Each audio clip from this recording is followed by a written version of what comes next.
All right, welcome back, guys. So this is one that I have been asked about several times. It's something that I figured out on my own, and that is the difference in different club data numbers between launch monitors. The question would be something like this. It's like, hey, I have a Foresight GC3 at home, and my club path is consistently like 3 degrees into out. Whenever I go to my driving range or I'm with my teaching pro, he uses Trackman, and the club path is something different. It may be like right at 0. What is up? Is something wrong with my GC3? The answer is no, nothing's wrong with it. I had literally the exact same situation. If you watch this channel, that I do have a Foresight GC4 at home. I do not have a Trackman, but my instructor uses Trackman on the driving range, and the exact scenario, I was generally 2 to 3 degrees in to out at home on the GCQuad.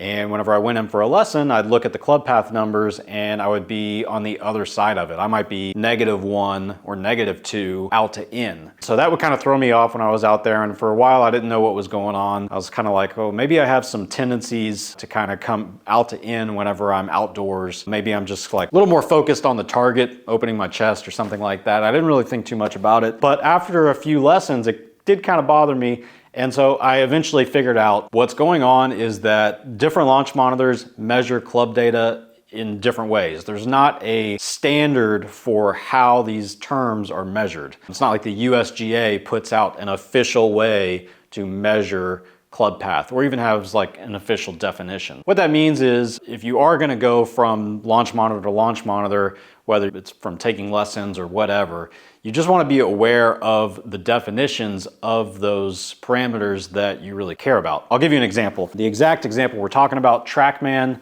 versus Foresight, and we're talking about club path. So you're able to go on to Trackman University. Anybody can go in there and create an account, get in there for free and take a look at some of their ball flight information. But if we pull up the definition of club path according to Trackman, it is as follows. The in to out or out to in movement of the club head's geometric center at the time of maximum compression. That is, club path is the direction the club head is moving right or left at impact and is measured relative to the target line. So the important part there is the club head's geometric center at the time of maximum compression, okay?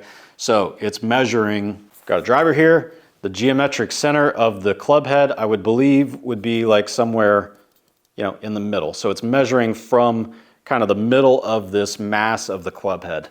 And the time that it's taking its measurement is at the time the golf ball has the most compression. So it comes through, makes contact, and then maybe a couple more inches, there's maximum compression of that golf ball before it springs off the face. Now we know kind of what it's measuring and when. Now, you can also go over to Foresight's Peak. Peak is kind of the name for their learning system. Most of these launch monitor companies do have something like Trackman University or Foresight Peak that you can go on. They provide all this information. So, according to Foresight, club path is a value measured in degrees that tells us the angle to the left or right of the target line the center point of the club head is traveling at the moment of impact. Taking the measurement at point of touch gives us the club head direction on its intended path prior to any deflection caused by the collision itself. The club path measurement is taken from geometric center of the face/plane created by the reflective dots. Those are the reflective stickers that go on the club face. So that's pretty much it. A couple of differences there. You can see I've got the reflective dots here on the driver. And so it is taken at the center of the plane created by the reflective dots, not the center of the club head. It's the center of the plane. And when does it take it? It takes it at the point of first contact. So not at full compression of the golf ball, at first contact with the golf ball. And so according to Foresight, they're like, hey, you want to measure club path before it maybe hits the toe and, changes the path a little bit, or the heel and, has any kind of collision with the golf ball. So because of those differences in the definitions and when they measure it, that is why you're getting different numbers from the different launch monitors.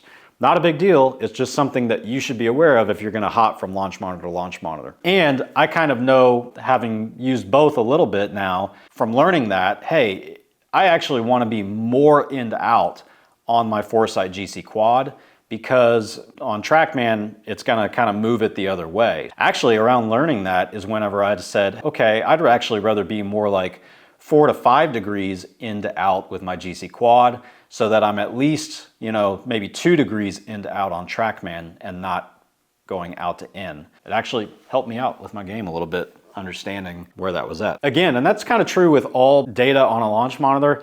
There is no exact standard definition and way to measure all of the data. So if you see differences from launch monitor to launch monitor, it's okay. What you want to see is kind of consistency and figure out the relative difference if you're going to be going back and forth, so that you can kind of have an understanding of what you're looking at. Clubpath is just a good example, and Foresight to Trackman is also a good example. If you have a flight scope, Mevo Plus or X3, flight scope has the same type of thing where you can create an account and go in and learn all of their definitions as well. I'm not sure if SkyTrack does or not, but they're pretty good about giving you definitions of things right in the software. So that's probably something that you could click on as well in the software. So just be aware of it. Hope that was helpful, and see you in the next video.